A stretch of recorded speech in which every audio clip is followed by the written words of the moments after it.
Welcome to this explainer. Today, we're unpacking a legendary encounter, the story of Rumi and Shams Tabrizi.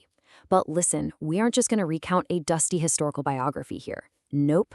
We are looking at this as a profound blueprint for actual human transformation. Really, it's a masterclass in how we as human beings change. Okay, to really get this, we've got to completely throw out our everyday definition of friendship. At first glance, sure, Rumi and Shams look like two historical guys who, just inspired each other. But it is way deeper than that. This was a collision that entirely derailed and shifted the direction of a human life. There's this great quote that says, think of it like a single key turning in a lock in a haveli, like a grand ancient mansion.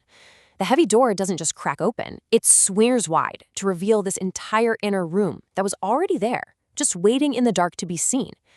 Shams didn't just inspire Rumi to write some poems, he was literally the key that unlocked that hidden room. He completely rewired how Rumi saw truth, love, the divine, and honestly his own self.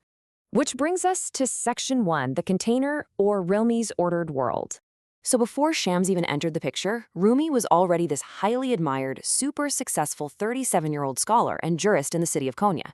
Imagine his inner world as this beautifully organized, pristine library. Everything literally had its exact place. The shelves were packed, the books were perfectly labeled, and people constantly came to him for guidance because his system was just so dependable. He had a solid, stable place in society. But here's the kicker. Success and depth? They aren't always the same thing. A beautifully organized library can be completely full to the brim and still totally fail to answer the actual, messy questions of the human heart. And that leads us right to Section 2, the fire, which is Shams' restless search. Right, so if Rumi was a settled, quiet library, Shams was a restless traveler, an eccentric, wandering dervish in a black felt cloak who basically threw away his maps. To him, the living, breathing road mattered infinitely more than the paper version. There's even a legend that when they first met, Shams actually took Rumi's prize books and just tossed them straight into a fountain. Why? Just to test his attachment to formal knowledge. Shams couldn't care less about reputation or formal approval. He was completely willing to disturb anyone's comfort for the truth. He wasn't lost, his compass just pointed entirely inward. He was, for sure, the ultimate disruptor. So you see, Rumi and Shams weren't just two versions of the same thing. They represented completely opposing yet totally necessary forces. Order versus disruption. Form versus intensity. Stability versus movement. And the truth is, neither force is enough on its own. Structure without fire, it's just dry and lifeless. But fire without structure, it simply burns itself out. You absolutely need both. Let's look at Section 3, the collision of these two worlds. Think about cooking rice for a second. You need a pot and you need heat. The pot gives it shape and containment, right? But the heat is what actually changes the grain. If you only have the pot, absolutely nothing happens to the rice. It just sits there. If you only have the heat with no pot, well, you have no way to hold the form and you just get a massive mess on the stove. Their drastic differences weren't a problem at all. In fact, they were the exact perfect catalyst needed for real transformation. And this highlights perfectly what each man was actually missing. Rumi had this incredible, deep learning, but he completely lacked the shock of direct awakening.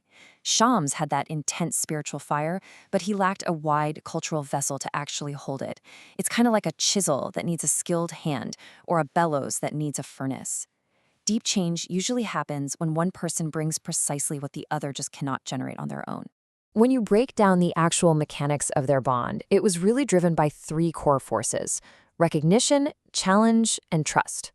Recognition gave them the deep attention needed to see what their old lives just weren't providing. Then, Shams brought this intense challenge that caused a massive inner shaking for Rumi, completely disturbing his comfort and certainty. But that third piece, trust, that was absolutely crucial. I mean, shock alone might open a door, but it was Rumi's continual trust, his conscious decision to keep walking back into that fire instead of running away, that allowed the profound transformation to permanently take hold.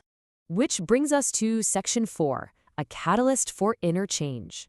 Shams fundamentally changed Rumi from the inside out. I mean, there's a huge difference between knowing about a fire and standing close enough to actually feel the heat on your face, Rumi's inherited scholarly knowledge, his dry, predictable sermons, were completely broken open into this urgent, living poetry. This is what eventually became his legendary masterpiece, the Masnavi. His voice completely shifted. It became less formal, way more vivid. He went from safely explaining God from a distance to directly encountering the divine. Shams didn't erase Rumi's learning. Actually, scratch that. He just completely transformed what that learning was for. Imagine two mirrors facing each other. One is clouded over, and the other reflects a massive, hidden depth right back at it. Their bond wasn't just ordinary affection. It was profound spiritual recognition. Shams essentially looked at Rumi and said, "Hey, you are so much more than what you've been living as." And honestly, being truly seen like that can be way more disruptive than being criticized. But we have to realize this wasn't a one-way street. It was a mutual transformation.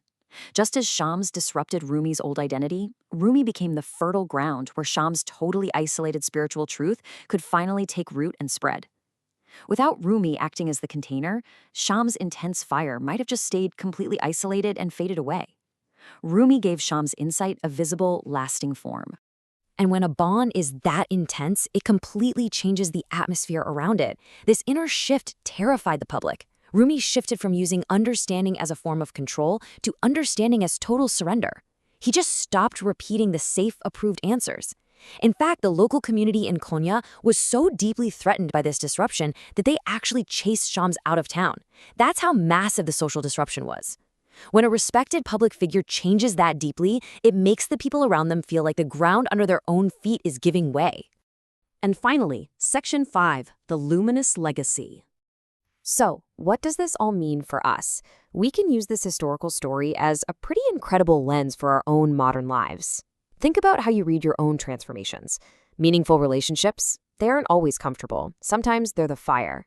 Challenges aren't always meant to destroy you. Often they're meant to wake you up.